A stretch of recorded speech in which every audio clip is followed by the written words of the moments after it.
Bonsoir à tous et bienvenue aux 19h de la télévision du Burkina. Voici les titres. L'hépatite B est une maladie virale qui attaque le foie et peut causer la cirrhose ou encore le cancer de cet organe. À l'échelle de la planète, environ 700 000 personnes meurent chaque année suite à cette maladie. Comment la prévenir au Burkina? La JCI et le groupe d'action sociale viennent de mener une série d'activités ponctuées par une séance de dépistage à Fada Ngourma.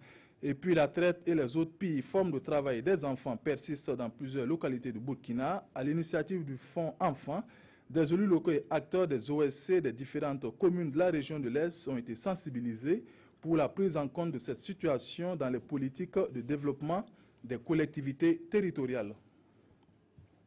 L'hépatite B est une infection virale qui s'attaque au foie et peut être à l'origine de maladies aiguës ou chroniques. Près de 700 000 personnes meurent chaque année dans le monde des suites d'une infection, notamment de cirrhose ou de cancer du foie dû à l'hépatite B. Pour prévenir cette maladie, la Jeune Chambre internationale et le groupe d'action sociale ainsi que des structures de santé de la région de l'Est ont organisé une série d'activités marquées par une séance de dépistage à Fada Ngourma. Désiré Ilboudo, Clarisse Ninkema et Mahamadi Vedrago.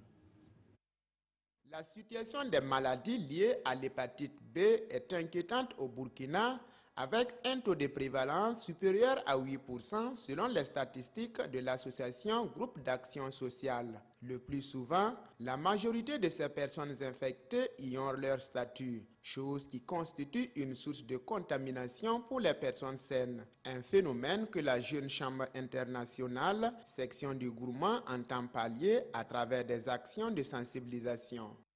La maladie fait beaucoup de dégâts, beaucoup de ravages, mais elle est mal connue. Donc c'était aussi opportun pour nous d'approcher la population de la ville de Fada pour leur parler de cette maladie-là, pour un peu amener nos autorités et d'autres organisations aussi à emprunter le pas. L'initiative est saluée à sa juste valeur par les promoteurs de santé et les participants. Tout ne vient pas seulement de nos gouvernants. Si les organisations locales, sinon gouvernements, non étatiques, ont choisi une entreprise, ont pris cette initiative, surtout au niveau local, il faut les encourager, il faut les accompagner. J'ai appris que l'hépatite est une maladie vraiment dangereuse et mortelle, que nous devons vraiment faire attention. Des séances de dépistage gratuites de l'hépatite B sont aussi organisées en vue de permettre à tout un chacun de se situer sur son statut sérologique et de pouvoir adopter des comportements adéquats. Kani Bikaba est un producteur sémencier de la commune de Warkoy dans la boucle de Mouhoun. Il exploite sur une superficie de 446 hectares cette spéculation avec une production de plus de 1000 tonnes. La direction régionale de l'agriculture est allée constater les performances de ce producteur modèle afin de l'encourager davantage. Lassina Ouattara, Christophe Traoré et Karim Ouedraogo. Plus de 1000 tonnes, toutes spéculations confondues, c'est la quantité de semences de base et de semences certifiées que le producteur agricole Kani Bikaba a obtenu après les récoltes de cette campagne agricole 2016. Sur une superficie de 446 hectares, ce sont 7 spéculations au total qui sont produites et vont être mises à la disposition des agriculteurs pour la campagne prochaine. Si tu produis, on ne peut pas, ça là c'est la semence. On ne peut pas tous, moi je n'ai pas produit pour semer dans mon champ, c'est pour donner aux autres producteurs. Je crois que si l'État burkinabé peut tout faire pour que cette semence-là puisse disperser dans toutes les régions du Burkina, que ce soit ceux qui produisent le maïs, ceux qui produisent le sorgho, ceux qui produisent le mil, ceux qui produisent le sésame, ceux qui produisent le niavé. Je crois que c'est ça, moi, mon pensée. Parce que c'est ça là, on ne doit pas manger. Il faut produire pour que l'année prochaine, tous les Burkinabés gagnent à manger dedans. Pour arriver à ces résultats, le producteur a bénéficié de l'accompagnement des services techniques de l'agriculture de la région. Nous sommes là pour l'encourager. Et je pense que le producteur Kani a notre appui, il a notre accompagnement en termes de conseils techniques, en termes d'orientation, de sorte que de façon progressive, il puisse vraiment être un modèle encore plus. En plus de l'agriculture, le producteur possède un cheptel conséquent qui lui permet d'obtenir de la fumure organique. Il emploie 112 ouvriers permanents et 800 ouvriers occasionnels.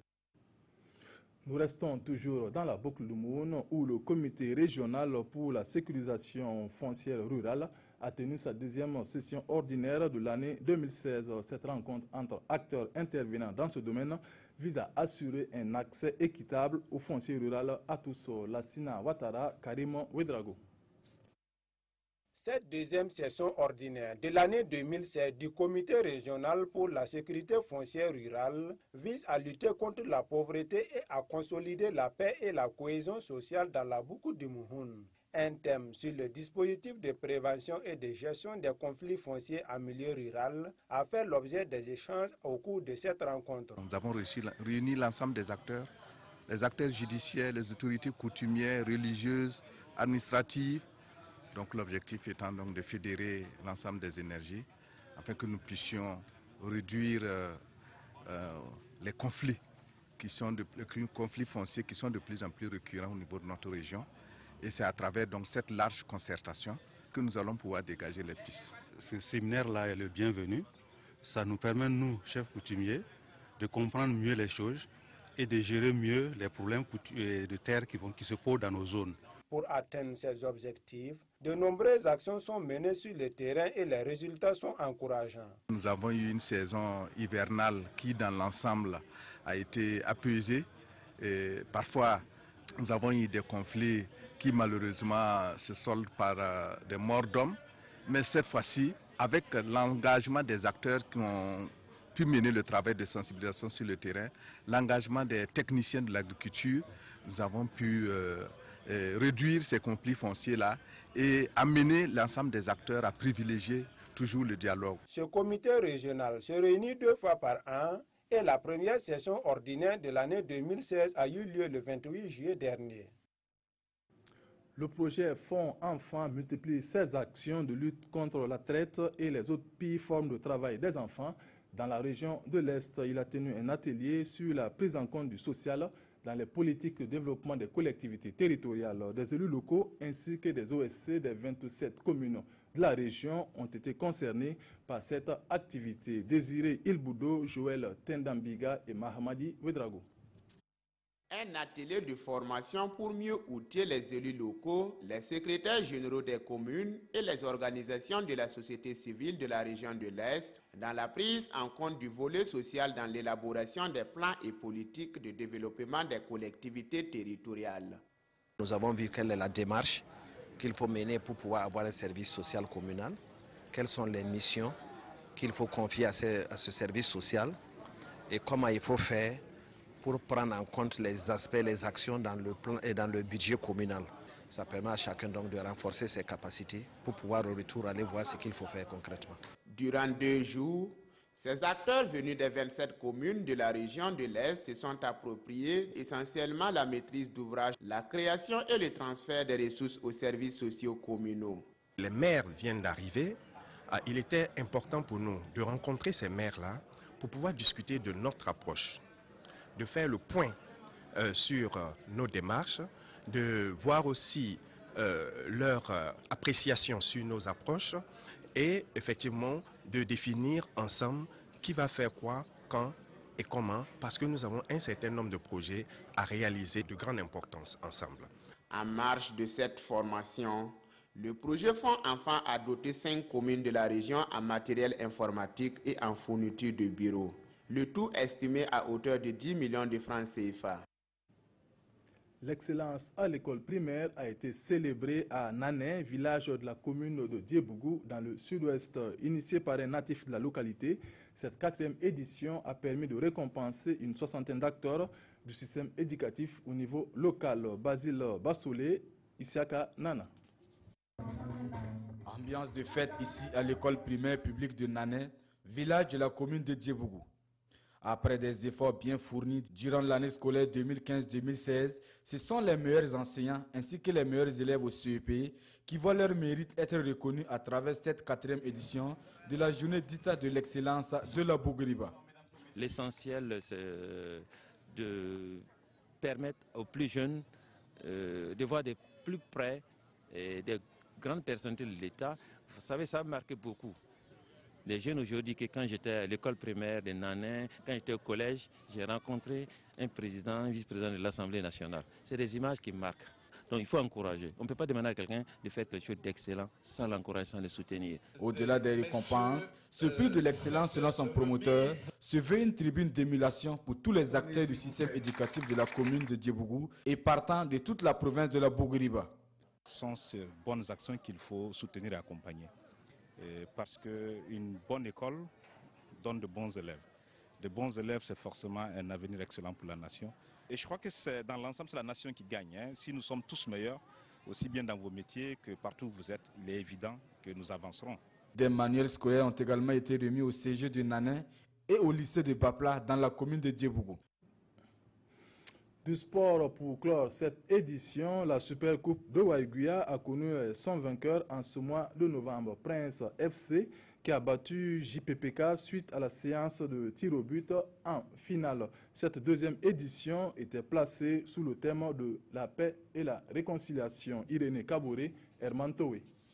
Placée sous les signes de la paix et de la réconciliation, la deuxième édition de la Super Coupe de Waïguya a opposé l'équipe de Prince FC, habillée en jaune, à celle du JPPK, respectivement vainqueur de la dernière édition de la Coupe de la Fraternité et celle de l'Unité.